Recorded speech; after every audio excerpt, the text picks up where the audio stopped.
aquela coisa assim. Então acredito, e é bem nítido, cara, não dá pra disfarçar. Acho que Como tanto... que é mais ou menos assim os bastidores os bastidores de um reality assim? Cara, o que que acontecia? A gente ficou, a primeira semana a gente ficou só confinado. Então aí você fala, você fica lá com os moleques, tipo Big Brother. Não, mano, a gente fica um quarto de hotel, velho. Aí, mano, a gente recebe, aí uma semana só a gente. Cada um no seu quarto, só recebendo alimento da produção. 7 dias assim.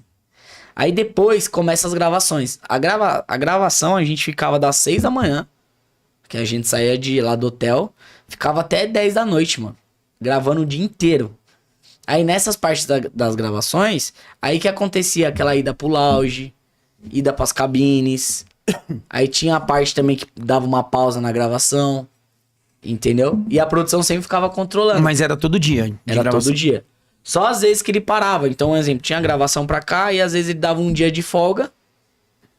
Aí, porra, só que aí o dia de folga não tinha porra nenhuma pra fazer no hotel, velho. Caramba, Felipe, você de jogador de futebol frustrado Aleatório, foi- né, mano? você já era professor de educação física quando você foi pra Sim. Portugal. Mas de jogador de futebol, professor de educação física pra um reality show totalmente voltado pra relacionamento. Relacionamento. Mas e aí? O que teve alguns frutos desse relacionamento ou não? Cara, não, do Você relacionamento... pode falar ou tem algum Não, posso, de boa. A gente tava na experiência ali do reality mesmo, só que aí chegou no coisa do face to face lá, que é quando abre, que ela lá e abre lá. E aí parecia que, assim, eu não vou entrar em pautas, porque aí parecia que eu era uma pessoa de outro mundo, tá ligado? Então quem tava lá e vivenciou da produção, via. Então depois eu te conto mais ou menos um pouco no off, porque já entro em Tá. pautas. Mas aí parecia, tipo, que eu era de outro mundo. Nossa, você é assim, você é assim. Aí você dá aquela desanimada, broxada, assim, entre aspas. Falei, mano, quer saber? Deixa quieto, não é pra mim, não. E aí, inclusive, a gente tentou contatos, aí depois, após, ela, tipo, tentou contato comigo, aí eu não quis saber de vez. Só que aí depois eu deveria ter trocado uma ideia com ela, tá? Eu fui trocar essa ideia depois, né? Mas tá, ficou tudo certo, tudo na paz. Hoje a gente também não se fala, cada um tem sua vida.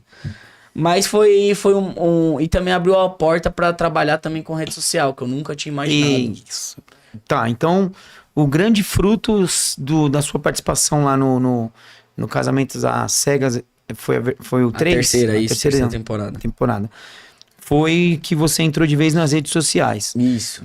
Na pandemia, você não chegou a atender à distância tal, ou você só ficou ali na linha de frente mesmo? Na pandemia eu fiquei mais na linha de frente. E e eu tinha um atendimento lá na clínica, que eu tinha, só que eu me atendia tudo, tipo, fazia tipo como se fosse uma bolha pra poder atender os pacientes, né? Que avental, tudo. Então eu não ficava muito me deslocando justamente por ter o contato direto com a Covid, né? Tá, e aí te encorajou a entrar de vez nas redes sociais. Cara, aí foi. Até hoje eu tenho um pouco de dificuldade, que às vezes eu não tenho muita constância, isso, aquilo. Porque é difícil, tem muitas outras coisas, né? Eu acho que é um mal de professor de educação física, cara. Constância, assim.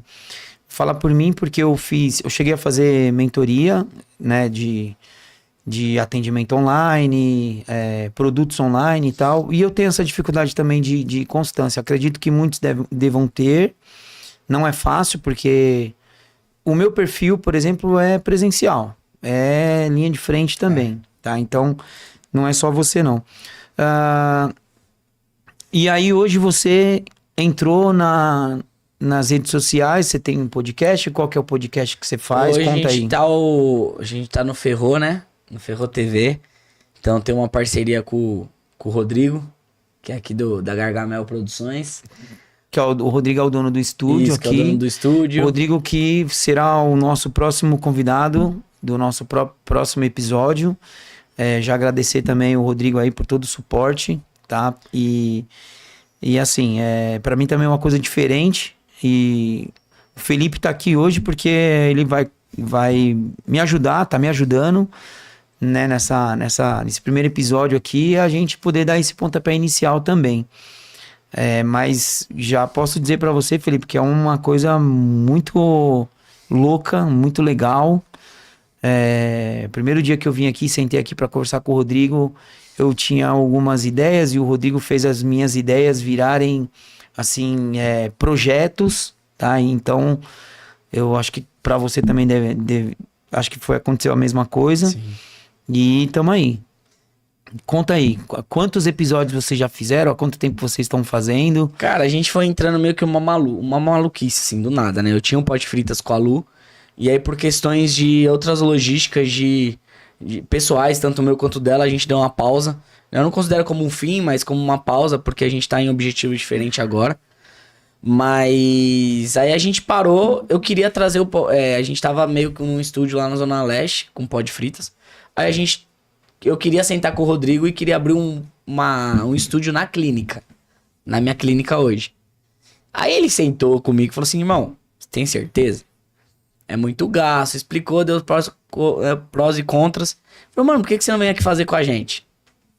Ó, te ajudo nisso. Você já conhecia o Rodrigo? Não, conheci através do Gui do Tênis Limão. Tá. Porque eu vi uma postagem do Gui aleatória, tipo, acho que divulgando o estúdio, alguma coisa assim. E aí eu fui e mandei mensagem pro Rodrigo. Foi aí que começou o nosso primeiro contato. E aí eu vim pra cá, a gente trouxe Pode Fritas pra cá, começou e tal. E aí ele já tava com uma projeção de fazer um podcast do estúdio. Aí ele pegou e falou assim, pô, legal, tal.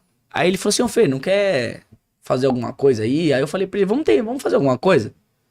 Vamos. Cara, batata, mano. Ele tava lá e ele pegou e criou um nome. Ferrou. Fê de Felipe, Rô de Rodrigo, né? E o ferrou tem duplo sentido, né? Sim. Então isso que é o bacana. E aí eu falei assim, pô, legal, gostei do nome. Aí eu comecei a fazer o logo na minha casa. Cara, eu fiz o logo. Quando ele tava... eu mandei pra ele tava terminando, irmão, mesmo design de logo, velho. Impressionante. É bizarro. Isso que a gente fala que a gente bateu muito. Uhum. Então foi, tipo, era pra acontecer. Então a gente fala que é a Ferro TV. Então não é só um podcast. A gente tem o Ferrocast, né? Que a gente tá indo pro 24º episódio. A gente tem o PEC Balança Rede, que nem o Quartarolo, e o Weber Lima, que fala mais de futebol, traz convidados relacionados ao futebol. E tem uns quadros que a gente faz, que nem quando foi pro Rock in Rio, a gente cobriu o Rock in Rio. Então tem quadros que a gente faz paralelo. Então essa é a Ferro TV. A gente não faz mais coisas hoje porque a gente não tem braço, porque é muita coisa. Sim. Né, que tem que fazer. Então foi aí que criou a Ferro TV. Então a gente tá aí 6 meses aí.